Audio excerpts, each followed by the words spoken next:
All right, to talk more on climate crisis the world is facing, we are joined by Professor P.K. Joshi, who is environmental scientist. Welcome, sir. Welcome to DD India. Appreciate you giving us your precious time. The world is experiencing a climate crisis, global temperatures, increased frequency and intensity of extreme weather events. And there's a conference also going on at Sevilla in Spain, which focuses primarily on reforms to help poor nations adapt to the climate crisis. Sir, tell us, how would you assess the current state of climate change globally, and what are the most visible signs we are seeing today? Well, thank you very much, Abhishek, for having me here. And coming to the question, now what we understand, climate change has actually been accepted across the globe. And given the kind of experiences which are coming from Europe, not just this year, for past couple of years, the heat stresses which are being reported, it means the developed countries which were at times they were not taking care of climate change as a most important global agenda. They are experiencing and facing similar kind of experiences nowadays. The casualties have actually gone very high. Last year there is an order of $300 billion which was invested just to handle the heat. And this year, now, when you were reading the news, Greece, or you talk about Spain, Italy, Portugal, they all are, stressed with heat. They are expecting wildfires, and they have come across various kind of measurements to check or to stop the forest fire or wildfire kind of things.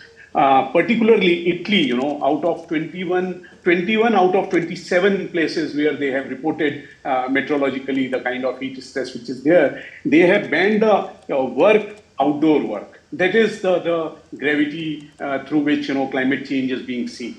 At the same time, when it comes to negotiations, discussions and all, climate finance has become a biggest challenge. And now the way, US is treating climate change negotiations, rather it has pulled in itself from, this negotiations. Conference. It has actually become a big challenge, but there is a ray of hope when you specifically look at United Nations Secretariat and the, promises which are coming from the global South. Though we do understand there is a clear-cut divide between North and South when it comes to understanding or addressing climate change. But somewhere the South has emerged as one of the promising set of states which is addressing the issue of climate finance. And I'm very strongly, I feel that as we saw in Baku, now in Brazil, people will be taking climate finance as the most important agenda.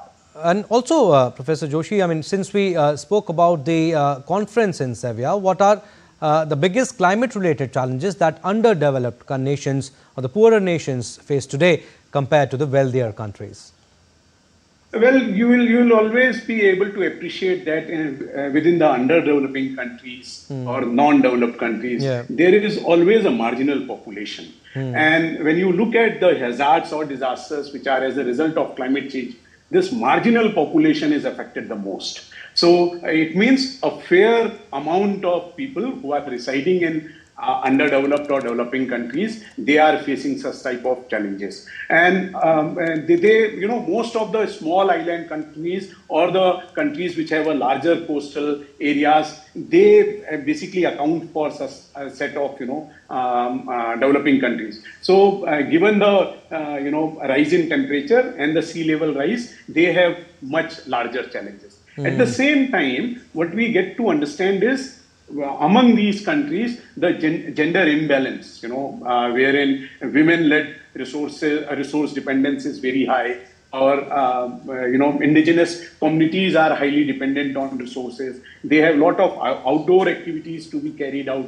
So they are actually facing the larger challenges out of the climate change which is happening, whether it is rise in temperature or erratic rainfalls or the hazards or disasters which are coming because of such kind of things. So at times we get to see from a global discourses, there is a lack of accountability of such population. And we need these kind of things to come in the mainstream of discussions and negotiations. Professor Joshi, also very quickly, what progress have we made globally in tackling the climate crisis? Also, are we on track to meet international climate targets like the Paris Agreement? Well, the answer is yes and no. And yes is because many of the countries, and I should very proudly say India has played a very crucial role when it comes to Solar Alliance, when it is coming to CDRI, whether it is coming to biodiversity major monitoring and assessments. So, there are countries like India and many, few of the European countries which have actually come up with good quality of NDCs. And when we look at their commitments in renewable energy and all, so those things are actually progressing very well. And I find it very optimistic if, we get a leadership as India has shown in some, at least few of the other nations. Definitely things are very positive. But when I say no, I really feel very sorry about the climate finance. It is the responsibility of the developed world or the rich countries. Their energy footprint is very high in the sense they contribute a lot when it comes to US or including some of the European countries and China towards the greenhouse emissions or the rise in temperature. But the kind of commitments which should come through them in terms of action or in terms of course correction, that is something missing. So that demotivates many of us that the course correction is not actually in the path of progress. And this is nothing very new. We are seeing it since the Paris Agreement. Time and again, we are just blocked by the finance, climate finance, transfer of technologies. So therein, the role of developed countries is very much needed, or the rich countries is very much positive things are being done, but yes, like you said, we need to do a lot more. We'll leave it at that, sir. Thank you for your insights.